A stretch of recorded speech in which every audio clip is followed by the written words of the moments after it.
ओम साई राम। सभी साई भक्तों को साई राम।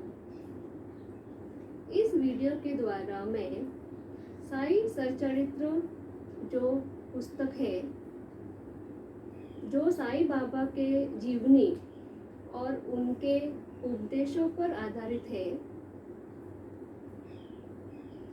उसमें से आपको अध्याय 3 पढ़कर सुनाऊंगी।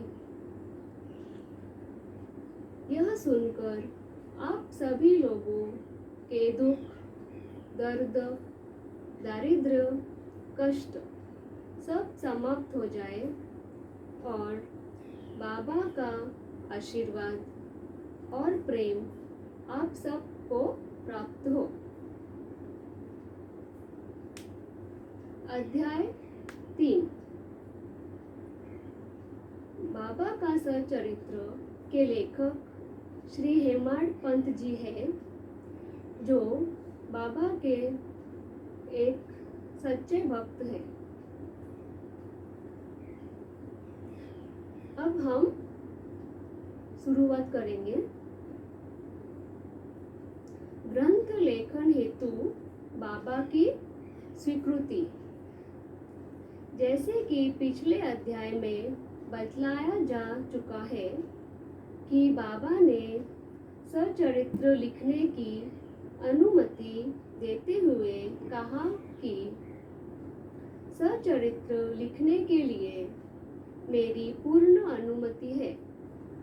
तुम अपना चित्त एकाग्र कर मेरे वचनों में श्रद्धा रखो और निर्भय होकर कर्तव्य पालन करते रहो।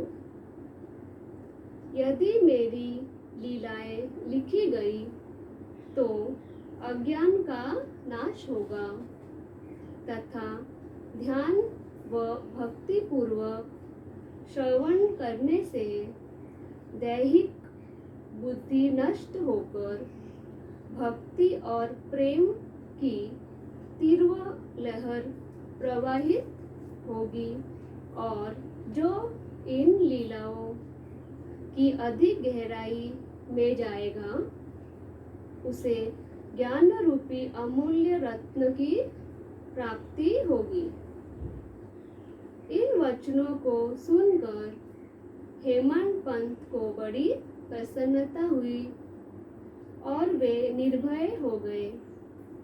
उन्हें पक्का विश्वास हो गया कि अब कार्य अवश्य ही सफल होगा। बाबा ने श्यामा की ओर देखकर कहा, जो प्रेम पूर्वक मेरा नाम स्मरण करेगा, मैं उसकी समस्त इच्छाएं पूर्ण कर दूंगा। उसकी भक्ति में वृद्धि होगी। जो मेरे चरित्र और कार्यों का श्रद्धा भाव से गुणगान करेगा, उसकी मैं हर प्रकार से सदैव सहायता करूंगा। जो भक्तगण हृदय और प्राणों से मुझे चाहते हैं, उन्हें मेरी कथाएं सुनकर प्रसन्नता होगी। विश्वास रखो कि जो कोई मेरी लीलाओं का गुणगान करेगा, उसे परमानंद और चिर संतोष की प्राप्ति होगी। यह मेरा वैशिष्ट्य है कि जो कोई अनन्य भाव से मेरी शरण आता है, जो श्रद्धा पूर्वक मेरा पूजन, निरंतर स्मरण और मेरा ही ध्यान किया करता है, उसको मैं मुक्ति प्रदान कर देता हूँ। जो नित्य मेरा नाम स्मरण और पूजन कर मेरी कथाओं और लीलाओं का प्रेम भाव मनन करते हैं, ऐसे भक्तों में सांसारिक वासनाएं और अज्ञान रूपी प्रवृत्तियां कैसे ठहर सकती है। मैं उन्हें मृत्यु के मुख से बचा लेता हूँ। मेरी कथाएं सुनने मात्र से ही मुक्ति हो जाएगी। अतः मेरी कथाओं को श्रद्धा भाव से सुनो, मनन करो। सुख और संतोष प्राप्ति का सरल मार्ग यही है। इससे श्रोताओं के चित्त को शांति प्राप्त होगी और जब ध्यान प्रगाढ़ और विश्वास दृढ़ हो जाएगा, तब अखंड चैतन्य से अभिन्नता प्राप्त हो जाएगी। केवल साई साई के उच्चारण मात्र से ही उनके समस्त पाप नष्ट हो जाएंगे। भक्तों को प्रेरणा। भगवान अपने किसी भक्त को मंदिर मठ बनवाने, किसी को नदी के तट पर घाट बनवाने, किसी को तीर्थ करने और किसी को भगवत कीर्तन करने आदि की प्रेरणा देते हैं। परंतु उन्होंने मुझे साई सचरित्र लिखने की प्रेरणा दी। किसी भी विद्या का पूर्ण ज्ञान न होने के कारण मैं इस कार्य के लिए सर्वदा अयोग्य था। अतः मुझे इस कठिन कार्य का दुस्साहस क्यों करना चाहिए? श्री साई महाराज की यथार्थ जीवनी का वर्णन करने में कौन सक्षम है? इनकी कृपा से ही कार्य पूर्ण होना संभव है। इसलिए जब मैंने लेखन प्रारंभ किया तो बाबा ने मेरा अहं नष्ट कर दिया और उन्होंने स्वयं अपना चरित्र रचा। अतः इस चरित्र का श्रेय उन्हीं को है, मुझे नहीं। जन्म से ही ब्राह्मण होते हुए भी मैं दिव्य चक्षु विहीन था। अतः साई सचरित्र लिखने में सर्वथा अयोग्य था। परंतु श्री हरि कृपा से क्या संभव नहीं है? मूक भी वाचाल हो जाता है और पंगु भी पर्वत चढ़ सकता है। स्वेच्छानुसार कार्य पूर्ण करने की युक्ति वही जाने। बाबा का चरित्र ज्योति स्तंभ स्वरूप। समुद्र में अनेक ज्योति स्तंभ इसलिए बनाए जाते हैं ताकि नाविक चट्टानों और दुर्घटनाओं से बचे और जहाज का कोई क्षति न पहुंचे। इस संसार सागर में श्री साईं बाबा का चरित्र ठीक इसी प्रकार का है। वह अमृत से भी अधिक मीठा है और सांसारिक पथ को सरल बनाने वाला है। जब वह कानों के द्वारा हृदय में प्रवेश करता है, तब दैहिक बुद्धि नष्ट हो जाती है और हृदय में एकत्रित करने से समस्त कुशंकाएं समाप्त हो जाती है। अहंकार का विनाश हो जाता है तथा बौद्धिक आवरण लुप्त होकर ज्ञान प्रकट हो जाता है। बाबा के विशुद्ध यश का वर्णन निष्ठा पूर्वक श्रवण करने से भक्तों के पाप नष्ट होंगे। अतः यह मोक्ष प्राप्ति का भी सरल साधन है। सतयुग में शम तथा दम, त्रेता में त्याग, द्वापर में पूजन और कलियुग में भगवत कीर्तन ही मोक्ष का साधन है। यह अंतिम साधन चारों वर्णों के लोगों का साध्य भी है। अन्य साधन योग, त्याग, ध्यान धारणा आदि आचरण करने में कठिन है, परंतु चरित्र तथा हरि कीर्तन का श्रवण तो अति सुलभ है। केवल उन पर ध्यान देने की ही आवश्यकता है।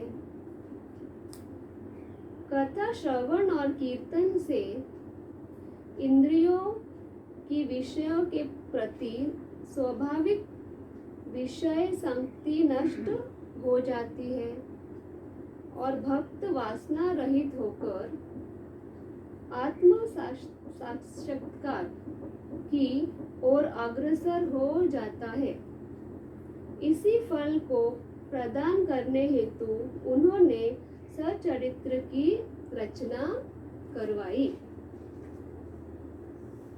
भक्तगण अब सरलता पूर्वक चरित्र का अवलोकन करें और साथ ही उनके मनोहर स्वरूप का ध्यान कर गुरु और भगवत भक्ति के अधिकारी बने तथा निष्काम होकर आत्म साक्षात्कार करे। साई सचरित्र का सफलता पूर्वक संपूर्ण होना यह साई महिमा ही समझे। हमें तो केवल एक निमित्त मात्र ही बनाया गया है। मातृ प्रेम। सभी जानते हैं कि गाय अपने बछड़े से बहुत प्रेम करती है। उसके स्तनों में हमेशा दूध भरा रहता है और जब भूखा बछड़ा स्तन की ओर दौड़कर आता है तो दूध की धारा स्वतः ही प्रवाहित होने लगती है। उसी प्रकार माता भी अपने बच्चे की आवश्यकता का पहले से ही ध्यान रखती है और ठीक समय पर स्तनपान कराती है। वह बालक का श्रृंगार ठीक ढंग से करती है, परंतु बालक को इसका कोई ज्ञान ही नहीं होता। बालक के सुंदर श्रृंगार आदि को देखकर माता बड़ी प्रसन्न होती है। माँ का प्यार विचित्र, असाधारण और निस्वार्थ है, जिसकी कोई उपमा नहीं है। ठीक उसी प्रकार सद्गुरु का भी प्रेम अपने शिष्य पर होता है। ऐसा ही प्रेम बाबा का मुझ पर था। उदाहरणतः 1916 में मैं नौकरी से रिटायर हो गया। जो पेंशन मुझे मिलती थी वह मेरे परिवार के निर्वाह के लिए पर्याप्त नहीं थी। उसी वर्ष की गुरु पूर्णिमा के दिन मैं अन्य भक्तों के साथ शिरडी गया। वहाँ अन्ना साहब ने स्वयं ही मेरे लिए बाबा से इस प्रकार प्रार्थना की, इनके ऊपर कृपा करो बाबा। जो पेंशन इन्हें मिलती है वह निर्वाह योग्य नहीं है। कुटुंब बढ़ रहा है, कृपया और कोई नौकरी दिला दीजिए ताकि इनकी चिंता दूर हो और ये सुख से रहे। बाबा ने उत्तर दिया कि इन्हें नौकरी मिल जाएगी, परंतु अब इन्हें मेरी सेवा में ही आनंद लेना चाहिए। इनकी इच्छाएं सदैव पूर्ण होंगी। इन्हें अपना ध्यान मेरी ओर आकर्षित कर तथा दुष्ट जनों की संगति से दूर रहना चाहिए। इन्हें सबके प्रति दया व विनम्रता का व्यवहार और अंतःकरण से मेरी उपासना करनी चाहिए। यदि ये इस प्रकार आचरण कर सके तो सदा सुखी रहेंगे। इस प्रकार अध्याय 3 यहाँ समाप्त होता है, मेरी साईं बाबा से प्रार्थना है, जिस प्रकार एक माँ अपने बच्चों की दुख दूर करते हैं, उसी प्रकार बाबा एक माँ के जैसे, एक पिता के जैसे अपने बच्चों के सारे दुख नष्ट कर दे और हम सबको अपना प्रेम आशीर्वाद दे और हमें हमारी सदा रक्षा करे। ओम साई राम।